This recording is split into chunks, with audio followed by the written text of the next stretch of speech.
Bom dia, queridos. Nós vamos refletir a respeito da palavra de Deus, mais uma vez, nessa ocasião, e vamos fazê-lo baseado na lição de número 12 da revista Palavra e Vida. Você já conhece essa revista? A nossa intenção aqui é estudarmos a lição da Escola Bíblica Dominical, cujo título é O Risco da Depressão por Conta das Tribulações.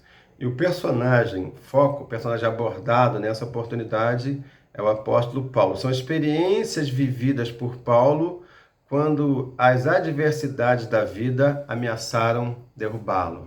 E você sabe que todos nós passamos por adversidade, não é? A proposta dessa nossa reflexão de hoje é exatamente essa. Então, abra lá sua Bíblia em 2 Coríntios, capítulo 4, versículo 8, e vamos então pensar um pouco a respeito desse assunto. 2 Coríntios, capítulo 4, versículo 8. Diz assim a palavra de Deus, versão NVI. De todos os lados somos pressionados, mas não desanimados. Ficamos perplexos, mas não desesperados. A versão João Ferreira de Almeida. Em tudo somos atribulados, mas não angustiados, perplexos, mas não desanimados. Você percebeu? Quando fala em tudo somos atribulados, significa o seguinte: o cristão sofre tribulação de toda natureza, de todos os lados, de toda sorte. E ele precisa aprender a lidar com isso.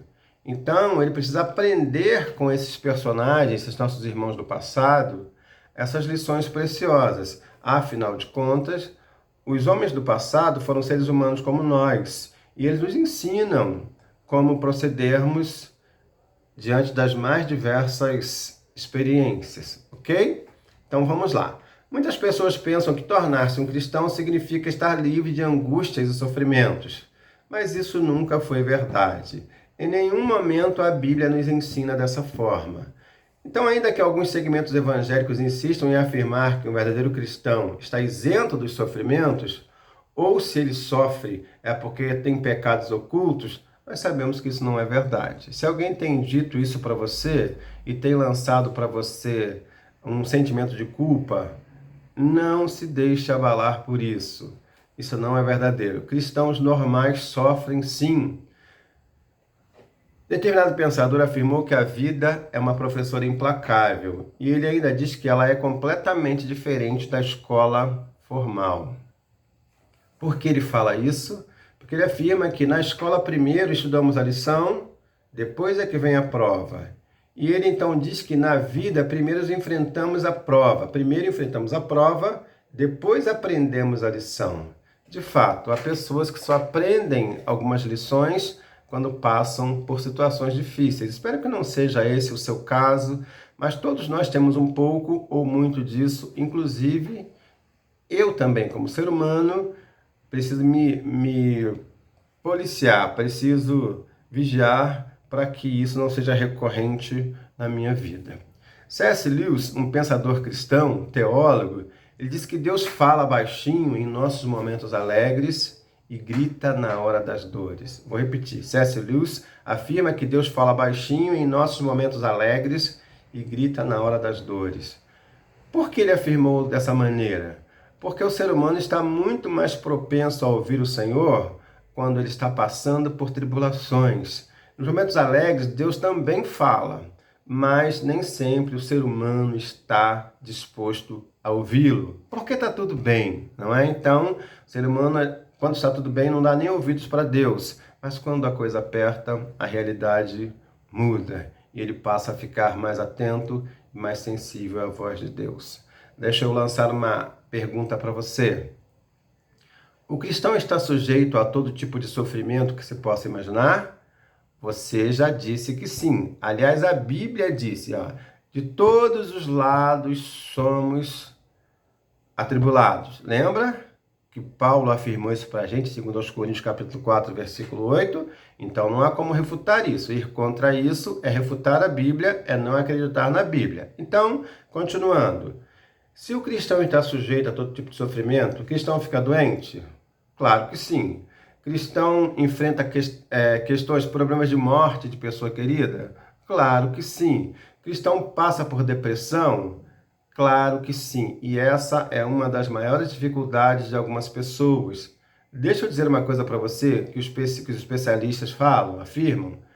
Depressão é a enfermidade das emoções. As suas emoções ficam abaladas? Sim, não é? Não tem dia que você está assim, choroso, chorosa e nem sabe por quê? Se você não cuidar dessas emoções, os especialistas afirmam que isso pode virar um quadro depressivo. Se você não tem apoio de pessoas que ao seu lado, que te ponham para cima, que te deem a mão, que te ajudam a reagir, você pode então ser acometido por essa enfermidade das emoções chamada depressão.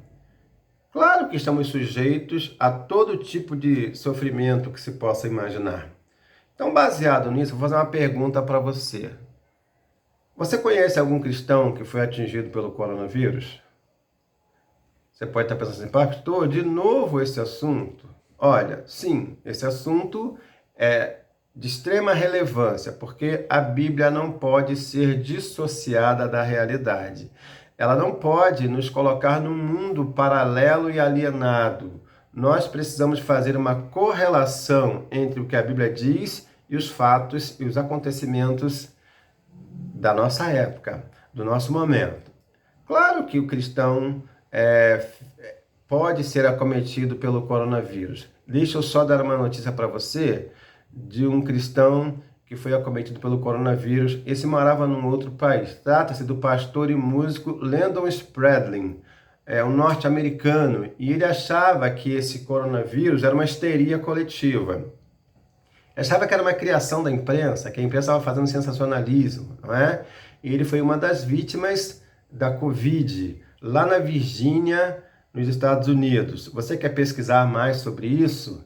Então, procure por esse nome, Landon Spradlin, lá no UOL, ok? Landon Spradlin. É noticias.uol.com.br/internacional/últimas notícias do dia 27 de março de 2020, ok?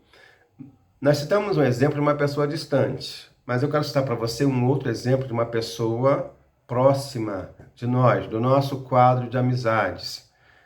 Liliane trabalhou com uma amiga que mora em Jacarepaguá e essa amiga perdeu um vizinho de porta, no mesmo condomínio, porta a porta, com essa amiga de Liliane. E uma pessoa de uma faixa etária entre 50 e 60 anos, que foi acometida por conta do contato com um dos seus filhos. O filho que não fazia parte do grupo de risco foi à rua, não se sabe onde ele foi contaminado, voltou para casa e após ter contato com seu pai, ele foi então um vetor, ele foi um portador desse vírus e ele então passou para o seu pai que veio a falecer. É para você perceber que isso não é brincadeira. Mas vamos lá, vamos partir para o texto bíblico. A pergunta que o autor da lição faz é a seguinte: é possível ter uma vida sem tribulações? Claro que você já chegou à conclusão ou já até reafirmou aquilo que você já sabia. Não, não é possível ter uma vida sem tribulações. Eu quero ratificar isso, confirmar isso, baseado na declaração de Jesus em João 16:33. Diz assim: eu lhes disse essas coisas para que em mim vocês tenham paz. No mundo vocês terão aflições, contudo, tenham ânimo, porque eu venci o mundo. Então Jesus falou que nós teríamos aflições, mas ao mesmo tempo em que ele deu essa notícia de que nós teríamos aflições, ele então encorajou os seus discípulos do passado e do presente. Tenham ânimo, tenham bom ânimo, porque eu venci o mundo. Olha, meu querido, se Jesus afirmou isso, quem somos nós para dizermos o contrário? Jesus nunca disse que seríamos isentos das lutas, das aflições, mas ele garantiu que não nos deixaria órfãos.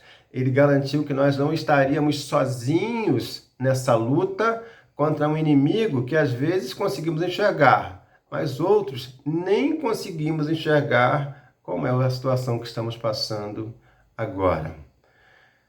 Além de Jesus, Paulo também passou por muitas tribulações, não é? E se Paulo e Jesus passaram por essas tribulações, quem somos nós para sermos isentos delas? Paulo diz assim em Filipenses 1:21, porque para mim o viver é Cristo e o morrer é lucro. Então, queridos, Paulo está dizendo que ele passava por tantas tribulações, ele já não sabia mais se desejava ficar aqui ou se desejava ir ao encontro de Deus, do Senhor, mas ele disse assim, para mim, o viver é Cristo e o morrer é lucro, o morrer é ganho. Vamos recordar de algumas tribulações enfrentadas pelo apóstolo Paulo? Vou citar apenas algumas, porque a lista é um pouco longa. Ele foi expulso de Antioquia pelos poderosos da cidade por pregar o evangelho. Já pensou você ser perseguido, expulso de algum lugar, porque está pregando o evangelho? Ele foi apedrejado quase até a morte em Listra, lá em Atos 14:19, registra isso.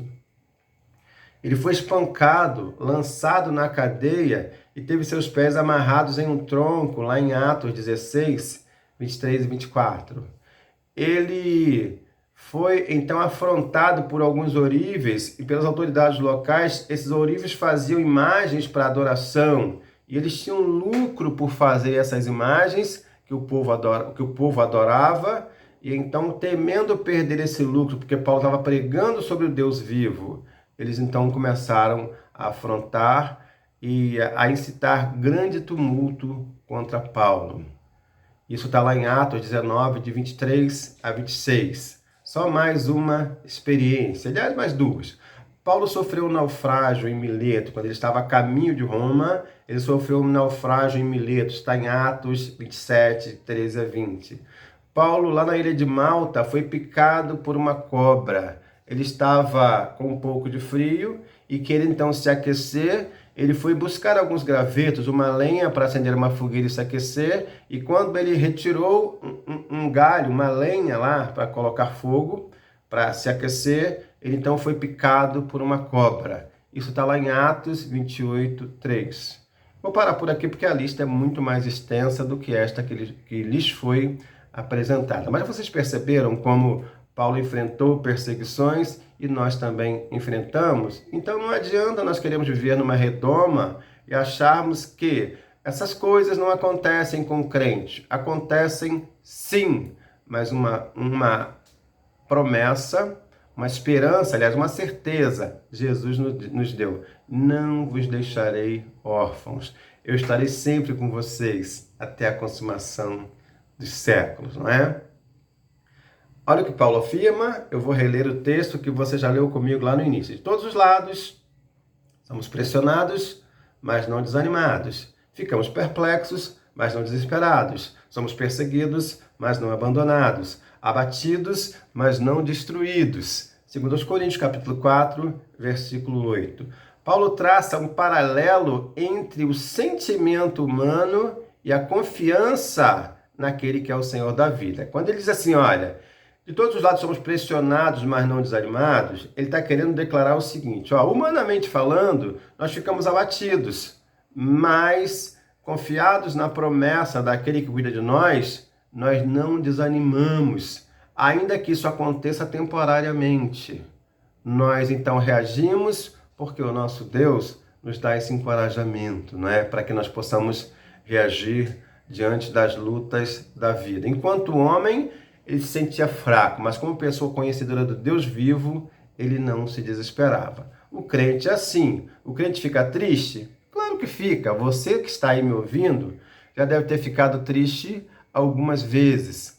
Mas quando você sabe que o seu Deus, o nosso Deus, é um Deus vivo, essa tristeza vem, mas passa. Ela vem, mas da mesma forma que vem, ela vai embora. Às vezes demora um pouco mais, às vezes um pouco menos, mas nós reagimos porque confiamos no Senhor.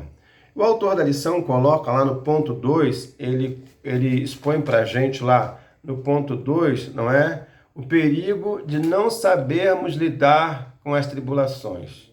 Olha, se Paulo não tivesse sido maturo para lidar com essa situação, com essas adversidades, ele teria abandonado a caminhada cristã. Mas ele foi grandemente usado por Deus porque soube lidar com essas adversidades, com esses momentos de insucesso. Irmão querido, irmã querida, ser cristão quando o estudo está bem é muito fácil. Mas os fiéis se revelam quando as coisas não estão boas.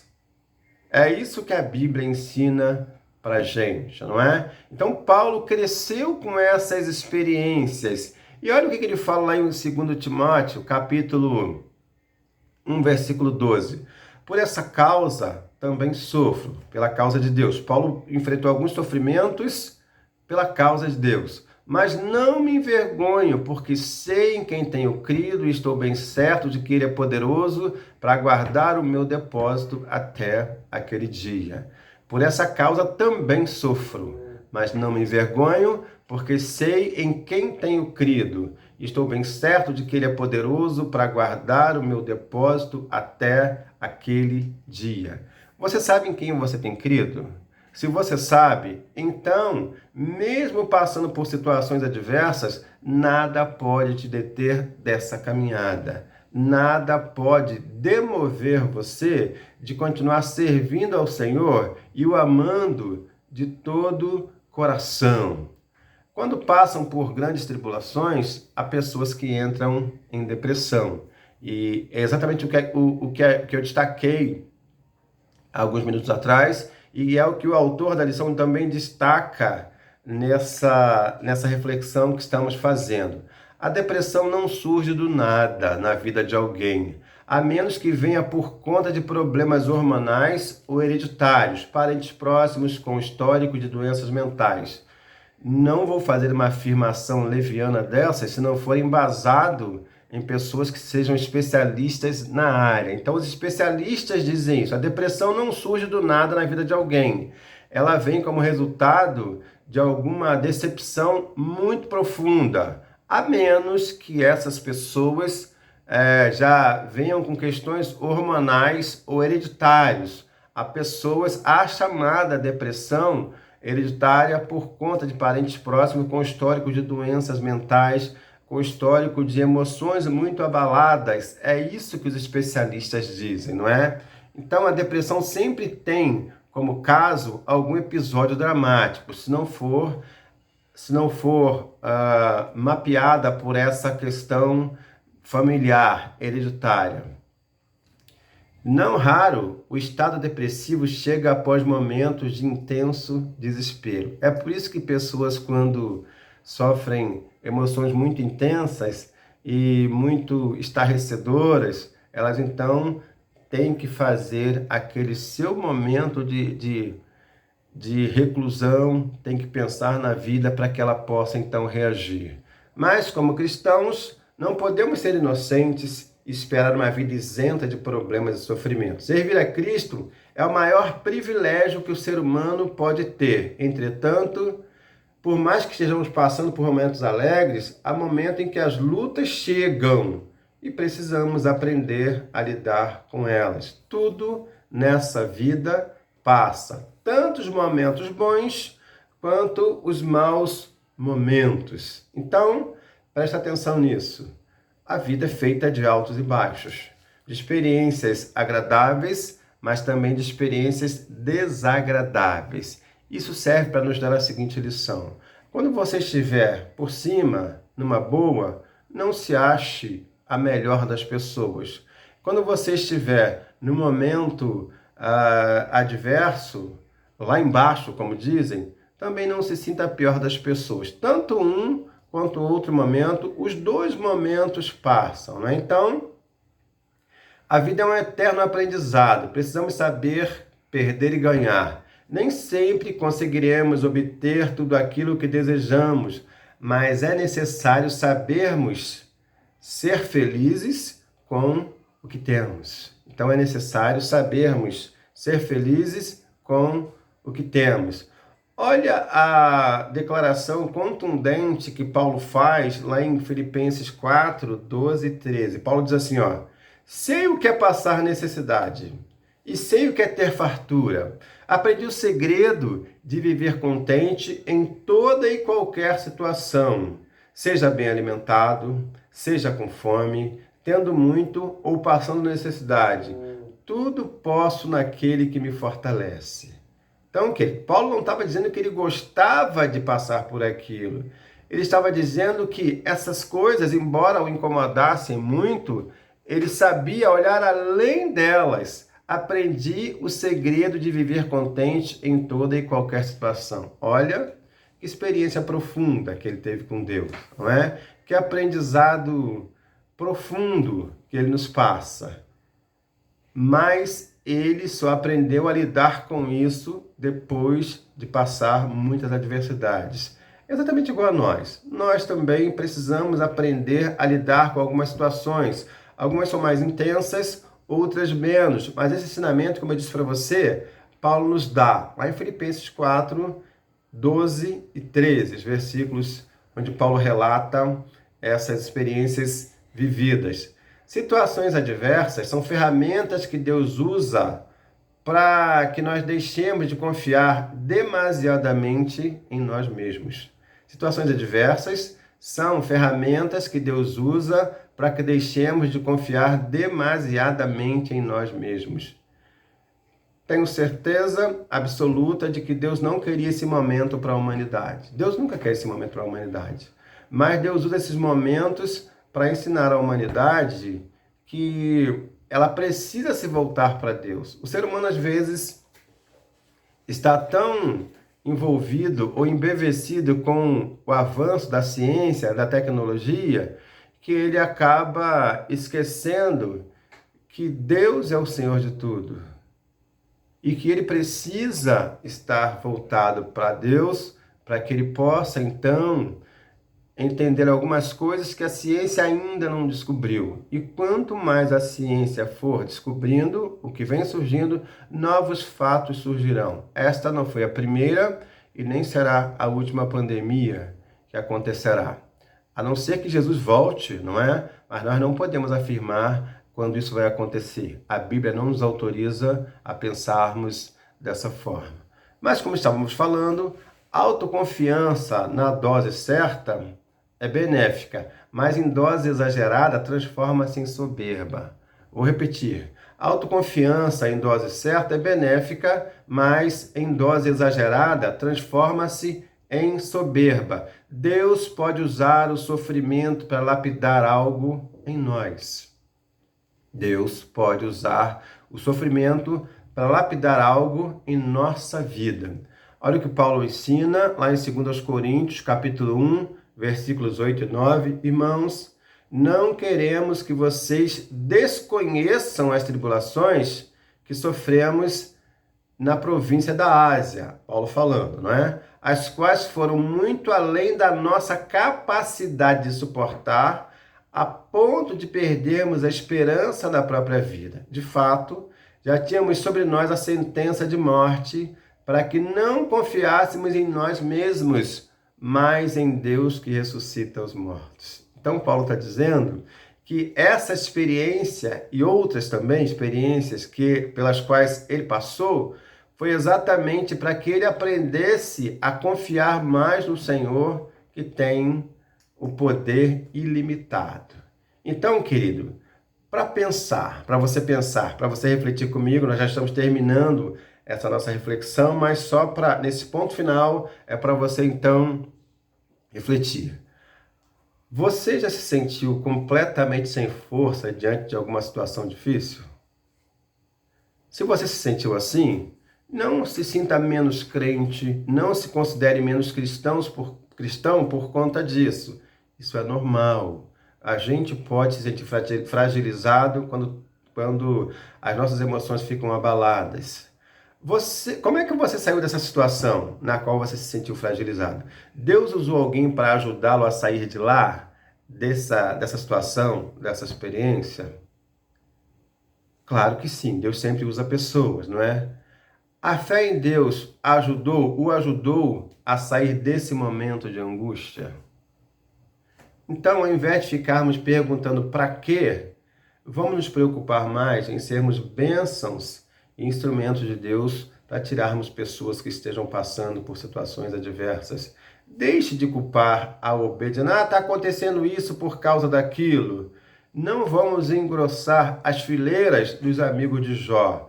Eles foram portadores dessa mensagem, acusaram Jó de estarem passando por isso ou por aquilo, e diziam que Jó não estava bem, estava em algum pecado. Quem somos nós para apontarmos o dedo para alguém e acusarmos alguém de alguma coisa? Ao invés de nos preocuparmos em acusar alguém, vamos dizer o seguinte: Senhor, me ajude, me fortaleça nessa situação e me ajude a ser um amparo para o necessitado. É isso que Deus quer de nós. Nós não somos juízes, nós somos instrumentos de Deus para que pessoas sejam confortadas e consoladas. Da mesma forma que Deus usou pessoas para confortarem você naquele momento de adversidade, Deus quer usar você para confortar pessoas nesse momento. Vamos orar comigo? Vamos então, feche seus olhos aí onde você está. Deus, nós não entendemos o teu propósito, sabemos que ele não vem para prejudicar a humanidade, mas é para que a humanidade aprenda a crescer nessas oportunidades. Também não cremos que é propósito do Senhor, ou que é objetivo do Senhor punir a nossa humanidade com esse tipo de coisa. Mas sabemos que isso é fruto de uma irresponsabilidade humana, sabemos que isso é fruto da soberba humana que, pelo fato de ver a tecnologia avançando, aumentando, a humanidade acha que não precisa do Senhor. E aí o Senhor usa essas oportunidades para lembrar a essa mesma humanidade que o Senhor ainda ama e que o Senhor quer que essa humanidade se volte para a tua cruz, para o sacrifício feito por Jesus. Nós suplicamos, ó Pai, sem querermos ser juízes de ninguém, nós suplicamos que o Senhor nos use para encorajar pessoas, para abençoar vidas, para consolar corações que estão chorando por perdas de pessoas queridas, de entes queridos. Abençoa essa pessoa que está ouvindo essa mensagem. Conforte o seu coração, dá a ela ânimo para que ela retome a caminhada da vida, para que ela olhe para o céu e diga: eu sei em quem tenho crido e estou bem certo que Ele é poderoso para guardar o meu tesouro até aquele dia. Muito obrigado, Deus, por tudo. Nós oramos em nome de Jesus. Amém. Deus te abençoe. Deus dê a você uma jornada de encorajamento para que você supere todas as angústias que certamente vão surgir, mas Deus sempre nos consola no momento em que nós mais precisamos. Bom dia para você, que você seja abençoado pelo Senhor. Até a próxima.